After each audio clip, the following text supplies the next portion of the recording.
Hello বন্ধুরা, welcome to my channel. আশা করি তোমরা সবাই খুব ভালো আছো এবং সুস্থ আছো। আমিও খুব ভালো আছি। তো এই ভিডিওটা হচ্ছে শুক্রবার দিন।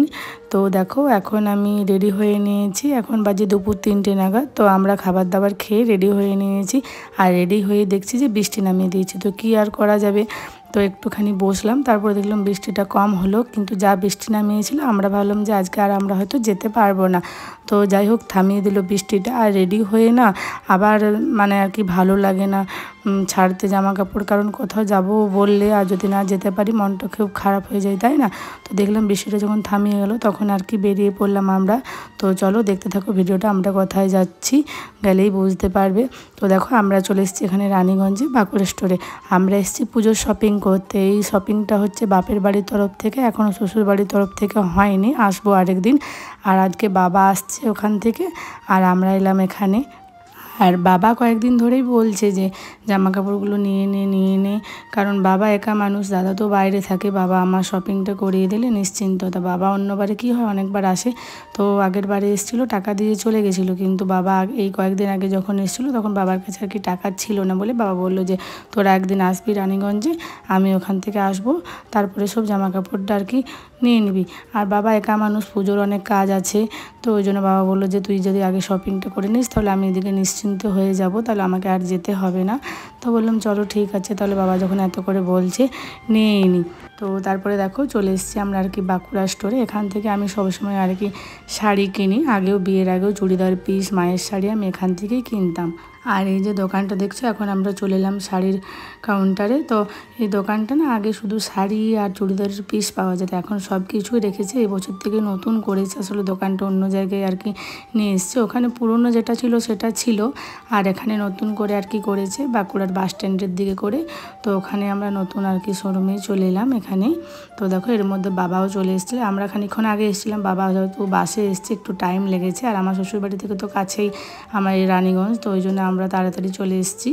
তারপরে দেখো আমি এখন বসে গেছি শাড়ি বাছার জন্য। অনেকগুলো দেখলাম, অনেকগুলো শাড়ি আমাকে দেখিয়েছে। আমি এই দোকানে নিই তো সবসময়, ওই জন্য আমাকে না অনেক শাড়ি দেখায়, যখনই আমি আসি প্রচুর কালেকশন বার করে আমার জন্য। তারপরে দেখো আমার আর কি শাড়ি বাছা হয়ে গিয়েছে। আমি দুটো শাড়ি নিয়েছি বাবার কাছ থেকে। তো অনেকগুলো পরলাম, দেখলাম, তারপরে দুটো পছন্দ হলো, বাবারও হলো বরেরও হলো, তো ওই দুটো নিলাম। তারপরে দেখো এখন পছন্দ করছে আর কি শাশুড়ি মায়ের শাড়ি। বর এতক্ষণ ক্যামেরাটা ধরছিল আর তখন আমি শাড়ি বাছছিলাম। আর এখন দেখো ও আর বাবা দেখছে মায়ের শাড়ি, ওরা দুজন বাচ্চা, আমি এখন ক্যামেরা ধরছি। তো এগুলো দেখছিলো শাশুড়ি মায়ের জন্য। আর আমার বাবা, আমার শাশুড়ি মা, আমার শ্বশুরবাড়ি সবার জন্য আর কি দেয় জামা কাপড় পুজোর সময়, আর আমরাও দিই বাবার বাড়ির সবাইকে। তো এই যে শাড়িগুলো দেখাচ্ছিলো মায়ের জন্য একটু কালারটা ডিপ হয়ে যাচ্ছে, আমি বললাম যে একটু হালকার মধ্যে নিতে। বরবাবু বলছিলো মা তো এরকম পরে, আমি ঠিক আছে পরে, কিন্তু একটু হালকার মধ্যে নয়, এগুলো না গোলাপি পাড়গুলো খুব একটা ভালো লাগছে না। তো বললো অন্য আনতে, তো ওরা এখন অন্য দেখাচ্ছে আর কি। আর আমি শাড়ি নেবো, শাশুড়ি মা নেবে না সেরকম হতে পারে, আমি ওরকমভাবে কোনো দিন নিতেই পারবো না। যা কিছু নিই, আমি যদি দুটো নিই মায়ের জন্য কিন্তু আমি একটা নিয়ে যাবো। আর বাবার বাড়ির থেকে তো দিচ্ছে, তাহলে তার কিছু বলার নেই, তেনার বিয়ায় দিচ্ছে তো সেটা দিতে পারে, তাই না? তো দেখো তারপরে মায়েরও শাড়ি নেওয়া হয়ে গেছে। তারপরে আমরা চলে এসেছি ছেলেদের কাউন্টারে। এখানে ভাই আর বরবাবুর জামা প্যান্ট নেবো আর কি। এই দোকানটায় আগে শুধু মেয়েদেরই শাড়ি চুড়িদারের পিস পাওয়া যেত, এখন ছেলেদেরও পাওয়া যায় আর রেডিমেড সব কিছুই পাওয়া যায় মেয়েদেরও। আগে শুধু পিস আর শাড়ি পাওয়া যেত। তো দেখো আমরা এই যে বললামই বরবাবুর জামা কাপড় নেবো বলে দাঁড়িয়ে আছি, তো ওরা এখন দেখাচ্ছে, বের করতে গেছে ও আর কি কীরকম নেবে কী না নেবে বললো। ও বললো একটু সিম্পলের মধ্যে নেবে, অন্য বছর নিয়েছে সব জামাগুলো নিয়ে প্রিন্ট করা আছে, আর ও বললো যে এই বছর একটু প্লেনের মধ্যে সিম্পলের মধ্যেই নেবে। তো ওই সিম্পলের মধ্যেই আর কি জামা বার করছিলো। আমি বললাম যে ভাই আর তোমার একই নিয়ে নাও, দু ভাইয়ের, কারণ ছোটোবেলার মতো পরও একই পড়বে, দুজনে একসাথেই দেখতে বেশ ভালো লাগবে, তাই না? বাবাও বললো ঠিক আছে তাহলে দুজনের একই নিয়ে নে। দেখো তারপরে জামা নিয়ে নিয়েছে। তারপর বরবাবু নিচ্ছিলো আর কি দুটো টি শার্ট, ওই দুটোই আর কি দেখছিলো। ও দুটো টি শার্ট পছন্দ করেছিলো খুব দামির মধ্যে। আমি বললাম তুমি দোকানে যাবে, এত দামি নিয়ে কী করবে, মোটামুটি নাও, দুটো নাও, কিন্তু কম দামের মধ্যে নাও, আসলে গরমে ঘামে নষ্ট হবে, এত দামি নিয়ে কী করবে, তাই না? তার মধ্যেও দুটো নিল মিডিয়াম দামের মধ্যে। তো তারপরে দেখো আমি চলে এসেছিলাম চুড়িদারের এখানে, চুড়িদার দেখার জন্য। আর সেই দিন কিন্তু আমি চুড়িদার নিইনি, আমি শুধু নিয়েছিলাম শাড়ি দুটোই, কারণ বাবার বাড়ি থেকে দিয়েছিলো। বাবা বলছিল চুড়িদার নিতে, আমি বললাম না, দুটো দামি দামি শাড়ি নেওয়া হচ্ছে, আর চুড়িদার নেবো না তোমার কাছে, কারণ চুড়িদার বলেছিল শাশুড়ি মা দেবে, তো ওই মায়ের কাছ থেকেই নেবো। আমি তো একটু দেখে নিচ্ছিলাম যে কোনটা নেবো, কিন্তু বাবা বলছিল বারবার করে নিয়ে নে যদি পছন্দ হচ্ছে, কারণ আবার যদি পরে আসবি না পাস, কারণ পুজোর সময় তো অনেকে আসবে নিয়ে চলে যাবে। তো আমি বললাম যে না, আজকে আর নেবো না, দেখে যাই। ওরা বললো যে না, আরও অনেক কালেকশন আছে, তো দেখতে পারো, তো যদি ইচ্ছে হয় নাও। তো আমি বললাম যে আজকে আর নেবো না। তো যাই হোক, তারপরে আমরা চুড়িদারের কাউন্টার থেকে চলে এলাম এখানে বিল করার জন্য।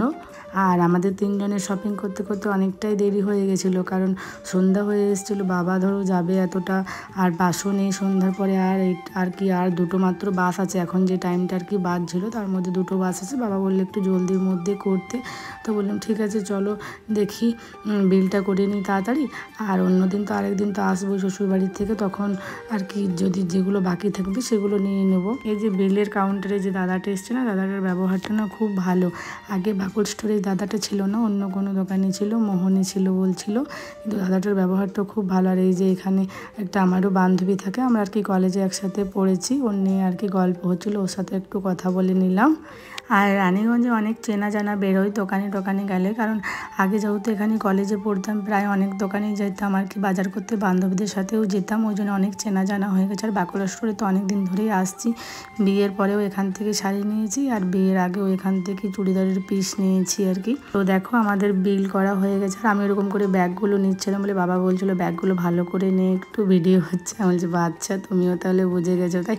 তো দেখো তারপরে আমরা এখন বেরিয়ে পড়লাম, তো আমরা চলে যাবো বাস স্ট্যান্ডের দিকে, কারণ বাবা বাসে এসছে বললামই, বাবা চলে যাবে আর কি বাসে করে বাড়ি, আর আমরা এদিকে চলে যাব আর কি আমাদের বাড়ি। তো তারপরে দেখলাম যে বাবার যে বাসটায় আর কি যাবে সেই বাসটা বেরোচ্ছে, কারণ বেরোতে বেরোতে অনেকটা টাইম লেগে যাবে, তাই ভাবলাম যে দাদুর জন্য একটু মিষ্টি কিছু কিনে দিই, আর ভগবানের ভোগের জন্য একটু মিষ্টি নিয়ে এসেছি যখন বাজারে। আর বলো দাদু বয়স্ক মানুষ আছে, কিছু না দিলে ভালো লাগে। বাবা হয়তো কিছু কিনবে বাড়ির জন্য, কিন্তু আমি বললাম না, আমি যখন রয়েছি তখন আমি এই কিনে দিই দাদুর জন্য, বয়স্ক মানুষ খুশি হবে তাই না। যখন দেখবে দাদু ঠাকুমাকে নাতি নাতিরা কিছু জিনিস দেয়, তখন তারা কত আনন্দ হয় তাই না, তাদের কত ভালো লাগে।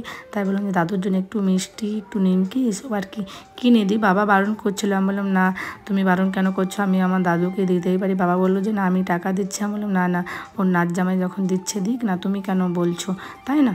আর এই মিষ্টির দোকানটায় আমি আগে আসিনি, তো এটাতে আমি আজকে প্রথম এলাম। ও এসছে বরবাবু, বললো চলো ওখানে একটা মিষ্টির দোকান আছে খুব সুন্দর। তো আমি এসে দেখলাম না মিষ্টিগুলো সত্যি সুন্দর, যদিও খাইনি, দেখতে ভালো, বাড়ি গিয়ে দেখবো যে কেমন খেতে। আমাদের জন্য নিয়েছি আর কি ঠাকুর ভোগের জন্য, আর দাদুর জন্যও দিলাম, ওখানেও মা ভোগও দেবো আর দাদুও খেতে পারবে। শুধু দাদু নয়, ঠাম্মা দাদু মা বাবা কাকুর ছেলে ভাই আসে, ও সবাইকে আর কি দেবে মা।